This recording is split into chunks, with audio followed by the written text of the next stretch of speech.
everyone, this is Kelly from The Truth in Story, and today is day 11 of the 31 days of tarot, and so I am here to say hello and answer the question and pull a card like we've been doing for the last 10 days. I'm actually feeling a little bit hoarse. Today's technically my day off, but I have been doing a lot of walkthrough videos because to me that's fun. And I've kind of been waiting for some of them because I haven't had the time doing other work. I've got readings to do too, but yeah, so today's not really been a day off, but it's actually been enjoyable and frustrating, and it's kind of been highs and lows with walkthroughs. As you will see, I had one walkthrough that I did twice because I couldn't figure out how to approach it correctly, because I don't intend to only do videos of decks that I like, but I also want to always be very respectful of the work that goes behind these decks. So this one I had a little bit of a struggle with and ended up approaching it differently, which you'll see. I'll be putting that up. So that one was quite frustrating. I got really irritated by the end of it, and you could tell. So I kind of walked away from that, came back and kind of did it differently. I didn't do a card by card because I ended up just saying the same thing over and over again. So I kind of did a review of it a little bit differently than I normally did.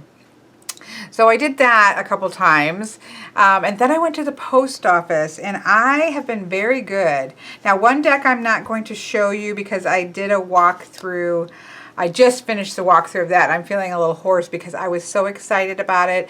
I can't even tell you. I filmed my unboxing of it, and I hadn't pressed record on the camera. I thought I had, but I looked up. I was like really close, like my face was close to the cards as I was like opening things up, and I looked up and I realized that the camera wasn't going, so that really stunk. But the whole first impressions I was able to do, I did record, and I was so excited about it. I'm actually feeling kind of hoarse because I was so excited about the cards. And so I'll just give you a little sneak peek. Are you ready for it? Are you ready for it?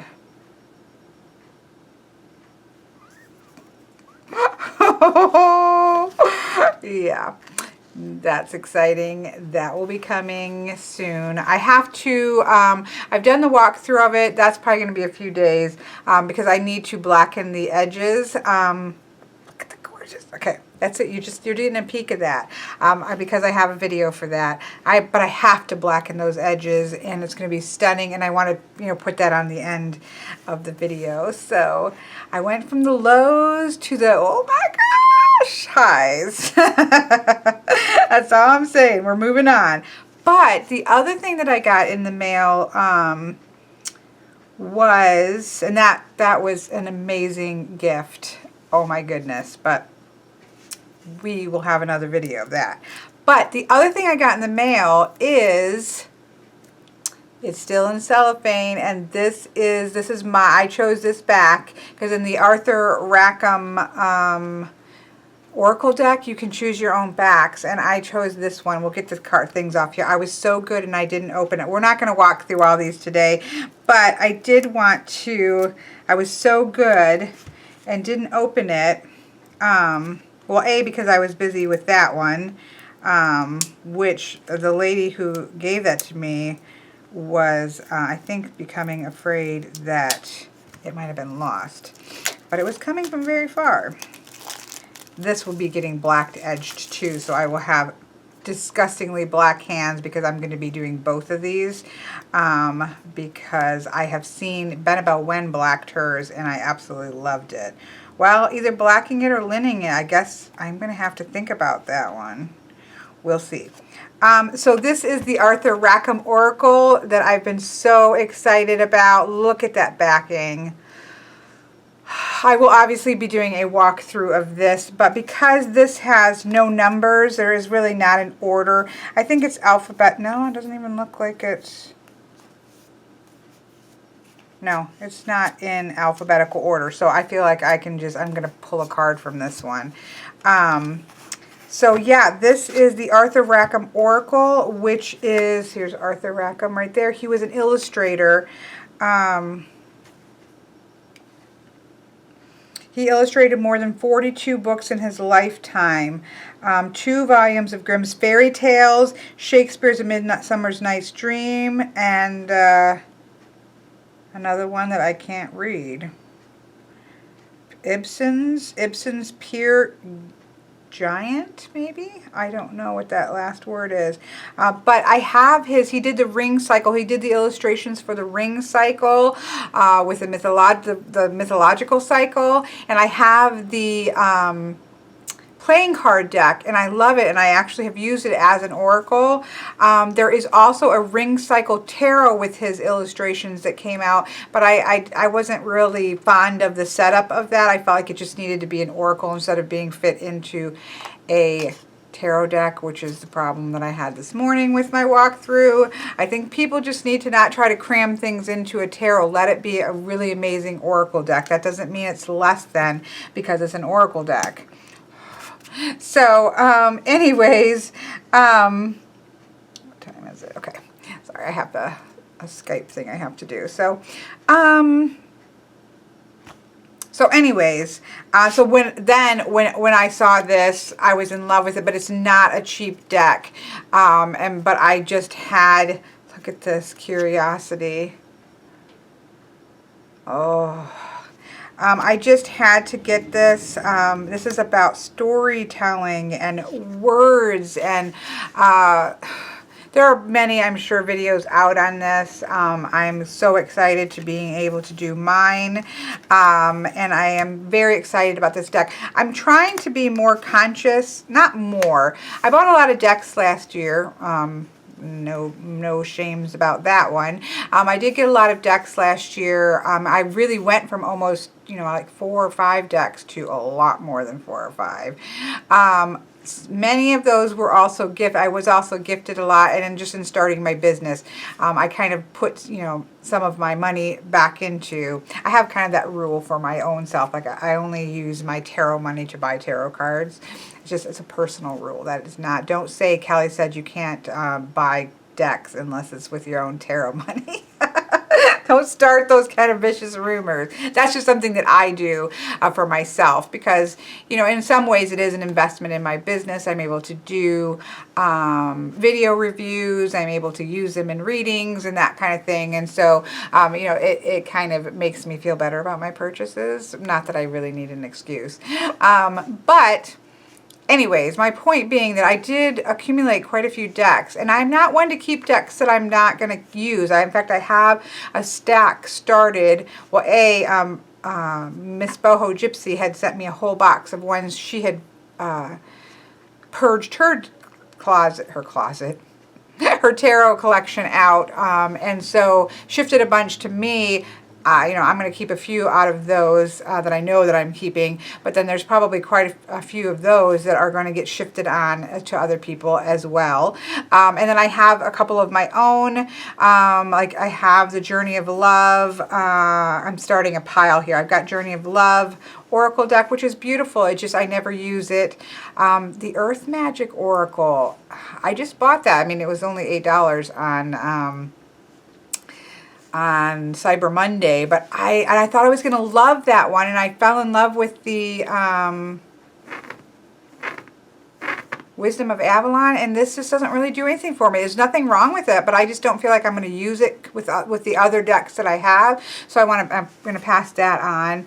I have the Archangel Oracle by Doreen Virtue. I have the Pagan Lenormand, although that's already going to somebody who is gifted me and spoiled Isabel. Some of them have places that they're going, but they're moving on to other places. Crystal Visions Tarot, fully trimmed, not fully, but trimmed down. Obviously, there's going to be a bunch other from the box. So I'm kind of going through mine. I'm going to have, and I have to figure out how some of them I know people that, again, have either traded with me or given me card decks or things like that. So like those people I tend, obviously if I know they're going to like one, I'm going to pass it to them. But I'm going to end up with some that will need to, go into kind of drawings. But I have to figure out how I'm going to do that because I want them to go to people who want those specific decks. So I'm probably going to have a bunch of like maybe leaving comments with the decks that you're actually interested in, because I don't want it to go to people who aren't interested in that particular deck. So I got to work that out. It's going to be a little while because I got to work through the walkthroughs. I'm purging, kind of going through and figuring out what I'm going to get out of my own collection, so that kind of thing. My whole point being that I have several decks that I know that I want, that are kind of like on my wish list, but I'm trying to be so I'm trying to be more mindful and just kind of checking my boxes of the ones that maybe a little bit pricier decks, but I know I'm really going to love them. And so I'm, kind of, this month's was the Rackham Oracle. Next month, we'll see when next month comes. So I'm kind of, that's how I'm managing my deck consumption this month or this year. Although people just, it's easy for me because people are so amazing in either gifting me with decks, or I exchange them for readings, which is part of my problem with why I have a lot of decks. I probably have to I don't do that too much because I'd be in trouble otherwise, but I have done that, last year. And I just lost my train of thought. And just gifting and things like that. So people have, because of that, I have it shouldn't be hard for me whatsoever to pace out, shall I say, my deck consumption. But they probably will be more a little bit pricier ones that I'm kind of this one for this month and kind of save towards the next one, more pricier decks that I kind of last year kind of worked my way through maybe the cheaper decks that I was interested in, and so the ones that are left on my list are ones that you have to really think and make sure you really like it before you kind of put your money out for that. And this was a no-brainer for me. No-brainer. And look at that. Can we just pause for a moment and look at that backing? So first deck of 2016, is that a question on the list? No, it's not a question on the list, I don't think, at least not that I see it.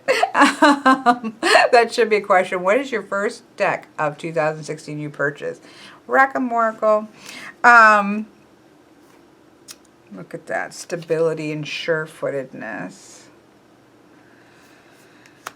I have seen these. I have not seen a card-by-card walkthrough of these, so I'm really excited to look at these. That's Temptation. Look at the little children like Hansel and Gretel, and they're at the Candy the Witch's house. Don't go in there. Don't be tempted. This has got a darkness level, and that nobody's here, or nobody's, I think it's nobody here. I always say nobody's here, but it's nobody here, I think. Anyway, she has a YouTube channel here, and she did like I think her top decks of 2015, and this was one of them. And she ranked it at a 6 to 7, I think, shadow factor or darkness factor. And that's what actually made me, I had had it open in my cart, in a tab for a week. And on the night before I purchased this, I had looked at it again. I saw nobody here say that, and I'm like, okay, sold. I actually was like, okay, I'm just gonna have to get that. But it was really late at night, and I try not to buy it now. And when it's so late at night, I like to give myself a breather. And the next morning, I was messaging with Quilfin, and she said, I just bought the Rackham Oracle, and I bought it. So it's their fault. No, it's my fault. It was like I said, I'd had it up in my tab for a week.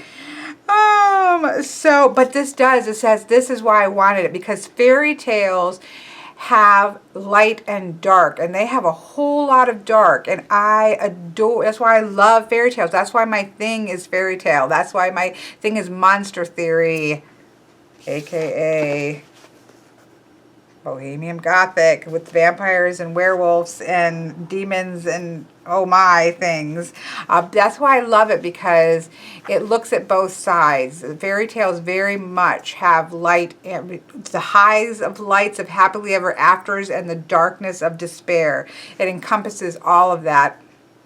Because they're stories or lessons, or they were always made to impart some bit of wisdom. And so a deck like this, oh, look at this. Awakening the Immortal Soul. This is called Grace. Oh, look at that.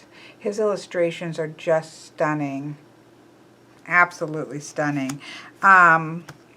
So, look at this courage. I'm sorry, but look at these. I'm going to be doing a walkthrough. I promise you. I will be doing this probably tonight, late tonight, because I'm so excited about this deck. But I'm going to actually draw a card from this. But first, let us very quickly, because actually I may have to finish this after. My brain is sort of fried. I'm like, literally, I was like at the height of frustration and irritation, and then I was at the height of highs going through that deck, and then now I'm kind of like zoning. I'm kind of feeling that like these cards are gorgeous. I can't wait to walk through this deck. And this has the same wonderful feel. It's that same thin cardstock, but gorgeous cardstock I feel with that Bohemian. Oh, it shuffles. Amazing. What card did you pull the most in 2015, and why do you think this is the case? That's interesting, because I think that that was asked, or I looked at that earlier, and nothing jumped right to mind. The year before, I got the Three of Swords constantly, understandably so. I didn't get that as much. It still shows up in my things. My readings do reflect those a lot. I'll be honest with you, personally, I don't do a ton of readings for myself. And cards, that kind of reoccurring cards seem to come in patterns. Like there'll be time periods where and then it will shift to something else. Like, so for the whole year, nothing really jumps to mind. The Tower card in Lenormand jumps to mind. The Hermit, but that's also my personal card, so I pay attention. That's one of the things also. I don't keep track of those things. So, but, you know, something like the Hermit card is like one of my favorite cards. It's sort of my significator card. If I pick a significator card for myself, it would be the Hermit. So I think that I pay attention to that more often, you know what I'm saying, than other cards. So when it's showing up, I'm like, oh yeah, I've seen a lot of the Hermit, but I'm also really focused attention on that. Here's the Hermit from the Bohemian Gothic Tarot. So that one definitely came up.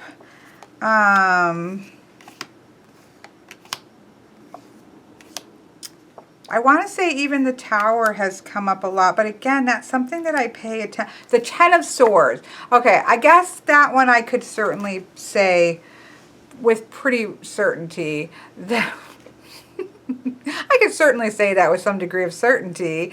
This is the Ten of Swords in the Bohemian Gothic. I just have this in front of me, so we're looking at you're getting a sneak peek at the Bohemian Gothic Tarot. Look at that. I will say a sneak peek of the Bohemian Gothic is pay attention to the skies. They're absolutely amazing in this deck, as well as the little splurts of light, because it's mostly at nighttime, the whole deck, but the use of daylight and light, I think, is very much going to be a key part of this deck. But here we have the Ten of Swords. We have her obviously grieving at a grave site, but of course this is the Bohemian Gothic, so she might want to be careful because whatever's in there may not be staying dead. Just a note to the grieving person here. But I really and I guess this is kind of a cheat question, and I don't know if this is going to come up. I don't see that yet. But this kind of changed my person. I learned a lot about the Ten of Swords. I love all the Swords cards. I don't have an issue with the Swords cards. I learned a lot about the Seven of Swords. I really came to terms with an understanding of the Seven of Swords this year, which means it was probably coming up a lot. That's why I focused on it. And even the Ten of Swords, because the Ten of Swords obviously is generally, this first, this is kind of, it has some scary cards in it. And this is actually pretty tame for this deck because we don't, you know, some decks that are much lighter decks have, you know, people laying on the ground with 10 swords in their back, where this doesn't have that. But we have the grief aspect, which I actually really like, because for me, the 10 of Swords has come to be very powerfully about the ending of something that needs to be let go of. So it is an ending, like, but we have other cards that are the ending, like the Death card. You know, that's an ending. We do have other cards that are ending cards. Even the Eight of Cups, there's an ending of letting go of something that's not negative, but just it's that time is over and like going off to find the next thing. So we have that sense in the Eight of Cups as well. So there are multiple different kinds of ending cards. But for me, the Ten of Swords very much has that sense of something that needs to end is ending. We need to let go of something. It's time to let this, whatever it is that has been killed on the ground, is that way, because it needs to be, it's the time for it. So this in some ways reflects that even more, because she's sort of grieving letting go of something, and then she's going to go off and move forward. There's something, you know, she's lost something. So we actually have this pull, I think, in this particular deck. It pulls that into beautiful focus and back to the actual querent, so to speak, versus the thing that's laying there dead. It's kind of that emotional sense of letting go of something that needs to be let go of. So I actually really, when I saw this, I was like, oh, sorry, it wants to track my face. So I almost have to like put it over my face sometimes. So this is a beautiful example of it. So I would say that the Ten of Swords did come up quite a bit, because I remember really working with that a lot. So that does spring to mind. The Hermit does spring to mind. Again, I do feel like that's one because I pay attention to it. So if I had to pick one, and this is just really pulling it out of my hat because I don't necessarily pay attention to those trends except for in personal readings, and I don't read a ton for myself personally. I do get readings, and I do readings for myself, but because I read so much for others, I don't tend to read for myself a lot, enough for me to really see trends like that. So I would say the Hermit would be one that's shown up for me, and that's a par for the course. That happens all the time. But in general, I'm going to go with that, and I just love this example of the Ten of Swords. So there we have it. There's the answer for that one. Make sure I answered all. Why do I think this is the case? Okay, that's an excellent question. Because I think to some degree, I noticed it. Whether or not this actually was, like if I was to actually keep track of all the cards and all my readings. I mean, I do a lot of readings this year, especially because it's my first year professionally. You know, I've done a fair number of readings. And so, but especially, you know, on the channel, like doing sample readings, which I usually do with somebody in mind, personal readings for friends and people, professional readings. So, you know, I do a lot of readings, not as much as like somebody who's full on had their business a long time, but I would say that I do a lot of readings. So if I were to actually like track all the cards, which I guess might be interesting, keep a check sheet, I could do that. I could go back to the readings that I've tracked anyways. My professional readings, I could certainly track cards for the January. But so that would be interesting. But so this is more, I don't do that, obviously. So what it is what stands out. And so what stands out is a Ten of Swords to me, because in the process of, I think, using this a lot, having this come up a lot and having to discuss this with clients, it really settled into, and it's like, okay, I always understood the Ten of Swords. I didn't struggle with any of the swords because they're my favorite suit. I've put a lot of time into kind of coming to terms with them. The Seven of Swords was the last one to really kind of lock into place, like, oh, okay, I gotcha. But the Ten of Swords, I didn't really struggle with, but it just sort of sunk a little deeper for me this year in really voicing it to other people, because that's one of the things I do love about having a YouTube channel and or doing professional readings, is in the process of explaining it to other people, you learn so much, because you have to verbalize it. You have to really think about what is it that's really meaning, especially in this particular situation? And so in that act of verbalizing, you really start to sink deep, I think, into card meanings. I think there is a power in teaching that you actually learn so much from. That's why, you know, I do love my channel, because not only do, you know, let's say the lesson ones, which I need to get back on par. I need a new Lenormand. There's lots. I have lots of videos I need to get back in gear for January. But I love the tutorial videos because of that fact, that the very act of like putting that out there to maybe help somebody else learn, I'm actually learning something as well, because you just kind of are sinking deeper and deeper in the more that you explain the cards. And so that's the feeling, that's the why of it, I guess.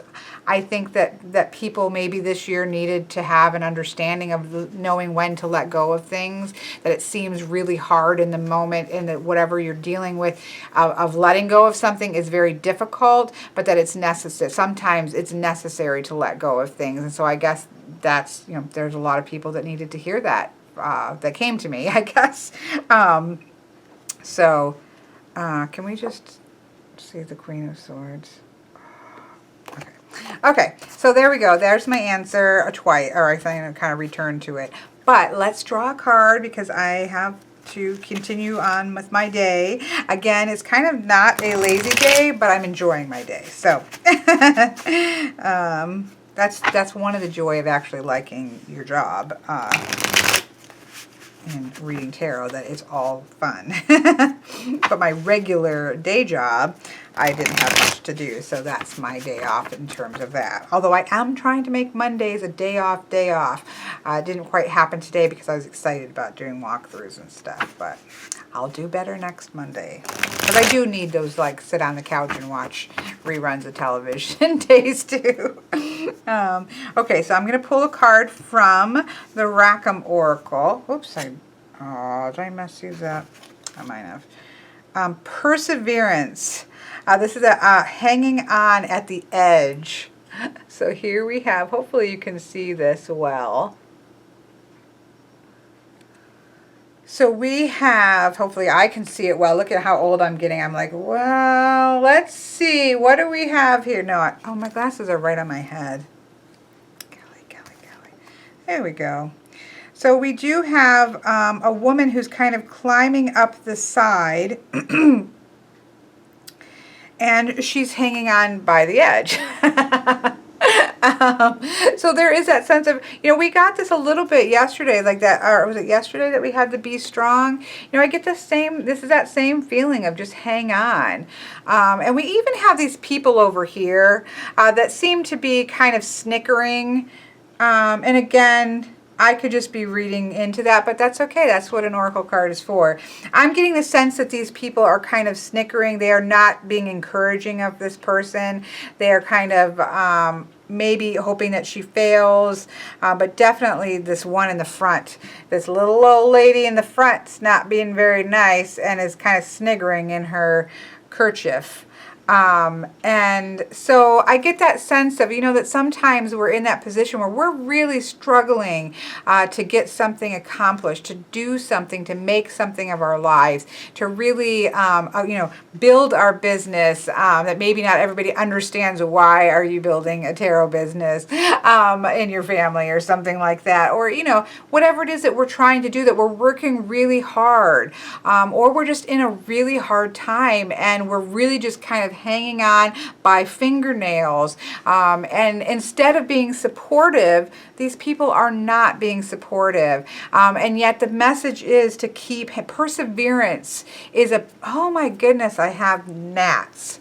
I got a bunch of onions, and you know how sometimes when you bring onions in you get gnats with them? Well, I did, even though I got them as fast as I could into the refrigerator. That just got on my face. That's gross. But there is, interrupted. It's like Isabel. She's over there sleeping and now I got gnats. So anyways, there is that sense of, you know, when you're really hanging on by the edge, and you're trying to get something accomplished, or you're just trying to hang on, you just need to ignore those people. The people that are like this, that are not helping, neither one of those are offering her a foot up. One of them's sniggering. So they're either not helping, or B, even being unhelpful, which is two different things, I suppose, by being very unhelpful in terms of sniggering about it and making you feel not good about yourself or where you're at, to have somebody kind of over there like, oh, what is she doing? I have no clue what she's doing. She looks ridiculous. You know, she's never going to make it. She's not going to be able to accomplish this. Don't listen to those people. Persevere. Oh, that's where I was at. Perseverance. You know, there is that sense of hanging on, but perseverance, the word perseverance. And that's one thing I've read about this deck, and I'm looking forward to, is that the words are like, you know, sink your teeth into kind of words. Oh, there's a female significator like Lenormand. I'm so excited. I don't know much about this deck other than I absolutely love the images and the words. But like parasite, you know, so you have that sense, you know, there's other ways of saying something hanging on or sticking to you, but the words are like yummy words to a writer. Guile, you know, that's a wonderful, wonderful word. Ascension, you know, you just want to eat these words. But that's perseverance, is that kind of, you know, this is not just about holding on, which it has underneath it, or hanging on. Perseverance is like hanging on in adversity, you know, that has that sense of, this isn't an easy hanging on. This is like staying the course. This is the 10 of Wands. You know, the 10 of Wands. I love the Wildwood Tarot 10 of Wands, where she's got all those things on her back, and she's just, you can see she's going up a steep hill, but there's a fire and the standing stones at the top, and you can just see she's just putting one foot in front of the other. That's perseverance. That just gave me the chills, because she's persevering. And that's that sense with this. Don't listen. And she's looking back. This person that's hanging on is looking back at those people, and she needs to not do that. Like, don't look back. Don't listen to people who are not being supportive to you. Don't listen to people who are giggling over in the corner, because what are you doing? Don't listen to them. Persevere. Move on. Your best bet to these kinds of people is in accomplishing your goals. You know, that's the way that you just do what's for you, and let them, their problem's going to take care of themselves. They're not your problem. But if you look back at those people, you're making them your problem. You're choosing to allow them to be your problem, and they're going to be weights on you that you don't need. Whatever you're doing might be already difficult. Hanging on is already difficult. Persevering is already difficult. Don't let somebody else add their weight onto your ankles. So love it. Love this card. Love this deck already. And so there we have our card for the day. Just keep persevering, and don't, you know, the secondary thing is not just the persevering, but don't allow other people to weigh you down or add to your already difficult situation. Look forward and keep moving forward. So I have an absolutely wonderful day, and I will see you tomorrow.